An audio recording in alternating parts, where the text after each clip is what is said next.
파이스톰입니다. 경기 스코어 4대 0. 이것이 유럽 도박사들이 가장 많이 예상한 대한민국과 팔레스타인 간의 경기 결과였습니다. 그냥 단순히 자신들이 잘 아는 한국 선수들, 골을 넣을 선수들이 그냥 골을 다 넣고 깔끔하게 이길 것이라 생각한 것이죠. 근데 혹시 스포츠 베팅 좋아하시는 분들은 이 체코 매체를 좀 눈여겨보십시오. 체코 매체 데일리 스포츠는 대한민국의 대승은 없다고 단언했었던 것입니다. 게다가 놀랍게도 양팀 모두 무득점, 무승부라는 놀라운 예측을 내놓았었는데요. 홈팀 대한민국은 견고한 수비로 팔레스타인에 골을 내주지 않겠지만 반대로 골을 넣지도 못할 것이라는 소름 돋는 분석을 해낸 것이죠.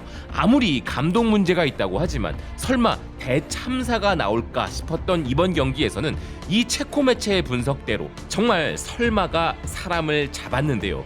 경기하기 전에는 부정탈까봐 무시했었는데 이 예상이 적중하여 솔직히 놀랐습니다. 이 경기 시작 전 팔레스타인 감독 마크람 다부브는 AP통신과의 인터뷰에서 정말 험난한 경기를 치르게 될 것 같다는 이야기를 한 바 있었지만 결국 그들 입장에서는 엄청난 성과를 거두었는데요. 월드컵 티켓이 2배로 늘어남에 따라 서아시아 아랍 국가들은 엄청난 희망을 품고 이번 최종 예선에 나섰지만 설마하니 팔레스타인이 다른 곳도 아닌 대한민국 원정에서 승점을 챙겨갈 것이라는 사실은 체코 매체만 유일하게 예측했던 경기였습니다. 지금 팔레스타인이 만든 이 대이변은 유럽은 물론 브라질도 큰 관심을 보일 정도인데요. 팔레스타인이 한국에서 영웅적 위대한 무승부를 거뒀다면서 한국의 압박을 이겨내고 엄청난 무승부를 만들어냈으며 전반전에 옵사이드 골이 인정되었다면 심지어 아시아의 호랑이를 잡을 뻔했다 이야기했습니다. 이번 경기는 홍명보 씨와 함께 새로 대표팀에 영입된 포르투갈 출신의 아로소 코치의 데뷔전이기도 했기에 포르투갈에서도 큰 관심을 가졌는데요. 포르투갈 매체 플래시스코어는 아시아 3차 예선이 시작되었고 서울에서는 정말 깜짝 놀랄 일이 일어났다면서 한국의 수석 코치인 아로소의 데뷔전이었던 팔레스타인과의 예선 1차전에서 한국은 좋은 출발을 하지 못했으며 홈에서 팔레스타인 팀에게 저지당했다 보도했습니다. 한국은 전반적으로 압도적인 우위를 점했음에도 불구하고 골키퍼 하마데를 최후의 보루로 삼은 팔레스타인의 수비 블록을 극복할 방법을 찾지 못했다는 것이었는데요. 현재 팔레스타인은 전 지구적으로 대이변을 만든 기적의 주인공이 되고 있고 우리는 반대로 전 지구적인 망신을 당하고 있는 것입니다. 심지어 AFP통신은 팔레스타인이 한국에 공포를 안겨주었다고 굴욕적인 보도를 했는데요.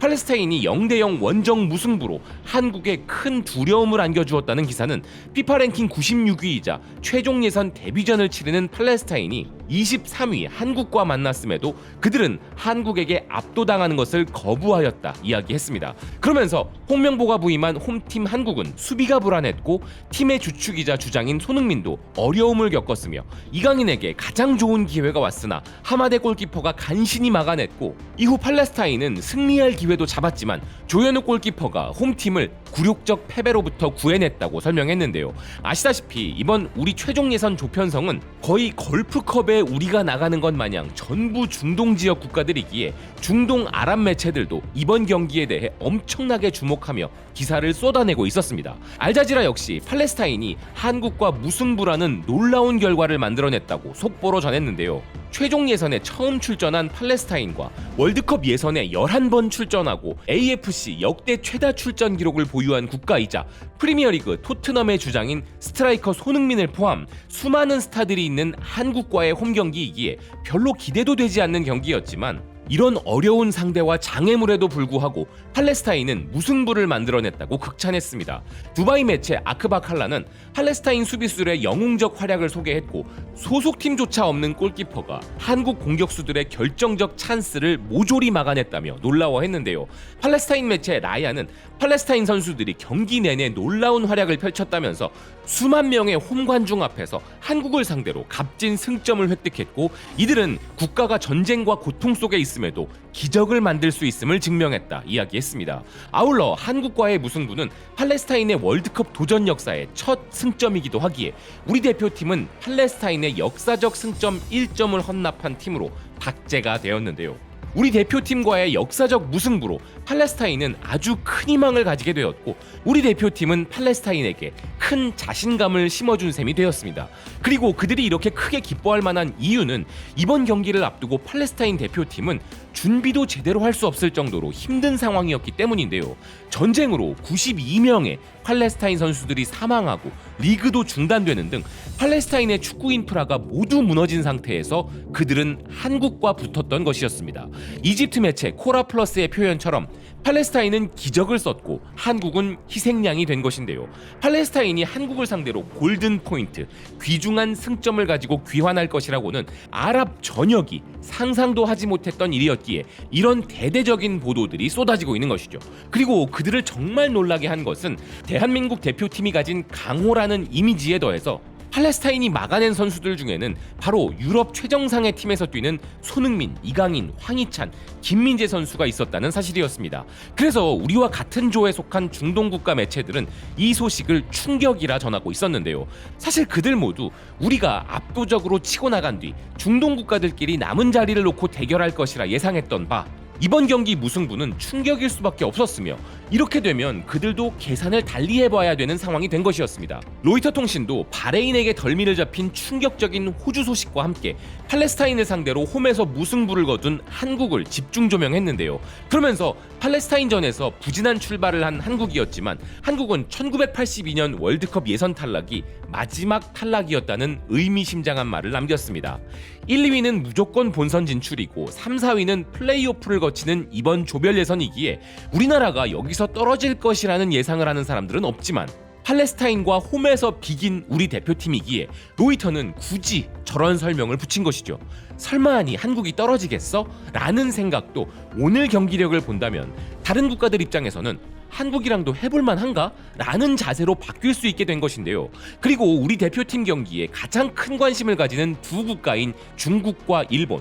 일본은 중국을 상대로 딱 우리가 보여줬어야 할 7대0 대승을 거두면서 쾌조의 출발을 보였습니다. 그런데 자신들의 경기를 즐긴 뒤 여유롭게 우리나라 경기 결과를 확인한 일본인들도 무승부라는 결과에 엄청난 충격이라며 놀라고 있었는데요. 역시 아시아 최종 예선은 무슨 일이 일어날지 모르겠다. 설마 호주가 지고 한국이 비길 거라고는 생각 못했다. 호주도 그렇고 역시 중동은 만만치 않다. 호주와 한국이 맞은 결과를 경고라고 생각하고 우리도 오늘 대승한 건 잊어야 한다. 한국은 앞으로도 이라크, 요르단, 오만 등 중동의 난적들을 만난다. 아시안컵에서도 고전했다. 이번 조편성은 한국의 B조가 가장 무난한 그룹이라 생각했지만 한국은 의외로 제일 가혹한 조에 들어간 것일지도 모른다. 손흥민의 컨디션이 좋지 않았다. 그렇지만 위대한 선수이기에 교체할 수 없었겠지. 그리고 경기 내용도 산만하고 클린스만 때보다 더 심한 것이 아닐까 싶었다. 벤투 감독 때 한국은 중동 상대로 전혀 불안하지 않았지만 이 경기는 불안했다. 공격의 유연성도 없고 수비도 연동되지 않고 사람을 놓치고 조금 심하더라. 황의조가 대표팀에서 추방된 뒤에 괜찮은 원톱도 없고 베테랑을 중용하고 있지만 더 젊은 선수들을 활용하지 않으면 안 될 것 같더라. 호주의 패배도 한국의 무승부도 이변이라고 말할 정도는 아니라고 본다. 아시아 축구가 전체적으로 레벨이 오르고 있고 호주는 오랜 시간 세대 교체를 못했고 한국도 일부 선수에 너무 의존하고 감독 교체로 아직 팀이 갖추어지지 않았다. 앞선 감독 해임으로 예산 축소도 확정된 상태. 그럼 이런 일이 일어나는 것도 당연하다. 확실히 팔레스타인이 시간을 끌어 멈춰있는 시간도 많았고 팔레스타인으로서는 운 좋게 실점을 면한 장면도 있었지만 역습은 날카로웠다. 처음 팔레스타인 경기를 보았는데 내용이 좋았다. 한국은 감독이 바뀌어 어떤 축구를 하고자 하는지를 전혀 모르겠더라. 팔레스타인과 홈에서 무승부는 상당히 뼈아프다. 앞으로 더 강한 중동 국가들과 싸울 것이고 어려운 원정도 있는데 한국은 위기군. 한국은 대전 상대가 모두 중동이라 원정에서는 상당히 어려울 수 있기 때문에 홈 경기는 확실히 승점 3점이 필요한데 초반이라고는 해도 뼈아픈 무승부일 것이다. 일본인들이 이전 같으면 우리 대표팀의 성적을 가지고 약 올리고 비하하고 즐기느라 여념이 없었겠지만 이번엔 대놓고 그렇게 하지는 않았는데요. 하지만 자신들은 대승을 성취했기에 여유로움을 보이는 모습에 더 약이 오르는 느낌이었습니다. 어쨌든 우리 대표팀은 첫 홈 경기에 부진을 털고 이제부터 시작인 최종 예선이기에 다시 분위기 전환에 나서야 하는데요. 이런 우리 대표팀을 기다리는 다음 상대는 바로 오만이고 그들은 이라크 원정 경기에서 경기력 측면에서는 더 많은 유효 슈팅을 기록하고 점유율도 더 높은 위력적인 모습을 보였지만 이라크의 불의의 일격에 0대1 패배를 기록하였습니다. 그렇기에 우리를 상대로 더더욱 도끼를 품을 수밖에 없는 상황인데요. 이들 역시 우리를 기다리는 입장에서 팔레스타인과의 경기를 확인했을 것이고 뭐야 한국 해볼만한데? 라는 생각이 저절로 들었을 것 같습니다. 심지어 이번에는 자신들의 홈 경기니까요. 오만 대표팀의 체코 출신 감독 야로슬라프 셀하비는 운이 없어 패배한 경기였다면서 경기력에 자신감을 보였으며 다음 주 화요일 우리 대표팀과의 경기에서 최선을 다해 조별 예선의 희망을 놓치지 않을 것이라 다짐하고 있었습니다.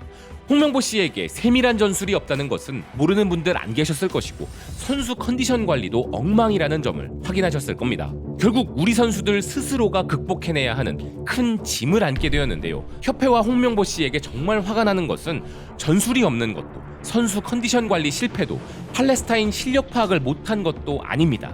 김민재 선수와 관련한 붉은 악마들의 해프닝이 말해주듯 감독의 얼굴이 전광판에 비칠 때마다 홈 관중들로부터 야유를 받아내야만 하는 것은 우리 선수들이었다는 사실이 더욱 화가 나는 부분입니다. 최종 예선에 맞춰 오랜 내홍 끝에 새롭게 출범한 대표팀이 격려와 응원을 받지는 못할 망정 사상 초유의 야유를 받는 감독하에서 뛰어야 한다는 것이 정말 안타깝고 애처로울 뿐입니다. 이제 쉴 틈 없이 곧바로 5만 원정이 다가옵니다. 이번 경기에서 우리 대표팀 선수들로부터 들려온 것은 선수들을 응원해달라는 목소리였습니다. 그들은 홍명보 씨에 대한 입장이 대표팀 소속의 선수로서 우리와는 다르죠. 우리는 하고픈 말 다 해도 그들은 할 수 없다는 것도 너무 잘 압니다. 그렇기에 협회장과 홍명보 씨의 문제와는 별개로 선수들에게는 아낌없는 격려를 보내고 싶습니다. 우리 선수들은 뭐 정말 할 말이 없어서 아무 말 하지 않는 것이겠습니까? 남은 경기는 험난할 5만 원정이지만 오히려 선수들은 듣지 않아도 될 야유는 안 들을 것이고 경기장의 잔디 상태도 더 나을 테니 오히려 우리 대표팀이 더 살아날지도 모릅니다. 전술적으로 미흡해도 관리를 잘 못 받는 한이 있더라도 주어진 여건 하에서 축구 팬들을 또다시 실망시키지 않기 위해 최선을 다해 싸울 우리 선수들이기에 조건 없이 응원하겠습니다. 그리고 아무쪼록 절대 부상당하는 선수들 없이 무사히 5만전을 마치기를 바라는 마음입니다. 시청해주셔서 고맙습니다. 또 뵙겠습니다.